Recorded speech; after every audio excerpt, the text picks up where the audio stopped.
வணக்கம், வாழ்க வளமுடன். சிம்மராசி அன்பர்களுக்கும் நேயர்களுக்கும் ஆனந்த வணக்கங்கள். இப்போ சிம்மராசிக்கு பார்த்தீங்கன்னா இது வரைக்கும் இந்த மார்கழியில் நடந்த பலனை பார்க்கும்பொழுது தையில் வரக்கூடிய பலன் நல்ல ஒரு அற்புதமான பலனாக இருக்கும். குறிப்பாக பார்த்தீங்கன்னா அரசியல் பிரமுகர்கள் பார்த்தீங்கன்னா இந்த ராசியில் தான் அதிகமாக அளவில் இருப்பாங்க. ஏற்கனவே மகம் நட்சத்திரம் ஆண்டுகள் இருந்தது, அப்புறம் பார்த்தீங்கன்னா உத்திரம் ஆண்டு இருந்தது, அஸ்தமன் ஆண்டு இருந்தது, இப்போ வந்து பூரம் ஆண்டு இருக்குது. இந்த 2026 பூர நட்சத்திரம் தான் ஜெகத்தை ஆளும் அப்படின்னு பார்க்கும்போது இந்த சிம்மராசியில் யார் அரசியல் தலைவர்னா முதல்வர் மு.க. ஸ்டாலின் ஐயா அவர்கள் தான் இப்போ முதல்வராக இருக்கார். இவர் 2026 கண்டினியூஷன் ஆவார். உடனே சிம்ம ராசிக்கு இப்போ அட்டம சனியாச்சு. அட்டம சனியாக இருந்தாலும் உங்களுடைய ராசிக்கு 11ஆம் இடத்துல இருக்கிற குரு அடுத்தது பார்த்தீங்கன்னா கடகத்தில் உச்சமடையும் போது சிறப்பு தானே தரும். அப்படின்னு பார்க்கும்போது 2026 இவர்கள் ஆளுமைக்கு அதிகமாக வாய்ப்புகள் உண்டு. கூட்டு சேர்க்கையில் கொஞ்சம் மாறலாம், முன்பின் மாறலாம், அவ்வளோதானே தவிர மற்ற பாக்கியம்லாம் இல்லை.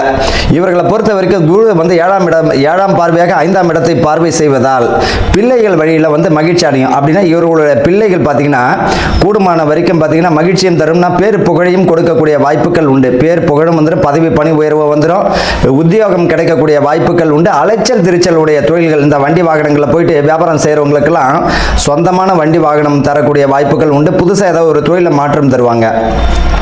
உணவு சம்பந்தப்பட்டவங்களுக்கு தொழிலை செய்கிறவங்களுக்கு நல்ல ஒரு வளர்ச்சியை கொடுக்கும். 6இல் சூரியன் மறைவு ஸ்தானாதிபதியாக இருந்தாலும் 6ஆம் அதிபதி. இதனால் பார்த்தீங்கன்னா சிறு மரியாதை கணவன் மனைவிக்குள்ள பார்த்தீங்கன்னா ஈகோ, பொதுவாக ஈகோனா என்ன, எங்களை பொறுத்த வரைக்கும் எட்ஜிங் காட் அவுட் அப்படின்னு சொல்லலாம். கடவுள் நம் மனதை விட்டு வெளியேறுதல். கூடுமான வரைக்கும் அந்யுன்யமான வாழ்க்கை நடத்துங்க, மன சங்கடங்கள் இல்லாமல் வாழுங்க, மகிழ்ச்சியாக இருங்க, விட்டு கொடுத்து போனாலே போதும். இந்த சிம்ம ராசிக்காரர்களுக்கு யார் வந்து நல்ல ஒரு பக்கபலமாக இருப்பாங்கன்னா மனைவி தாங்க. சிம்ம ராசிக்காரர்கள் எல்லோருமே மனைவியாக இருந்தால் கணவனோட அனுசரித்து போங்க, கணவனாக இருந்தால் மனைவியோட அனுசரித்து போங்க. ஆட்டோமேட்டிக்காகவே உங்களுக்கு யோக பலன் அபரிதமாக மாறிவிடும். ஆக மொத்தத்தில் சிம்ம ராசிக்கு இந்த தை மாதம் பார்த்தீங்கன்னா ரொம்ப அற்புதமான பலனை தந்துவிடும். வாழ்த்துக்கள், வாழ்க வளமுடன்.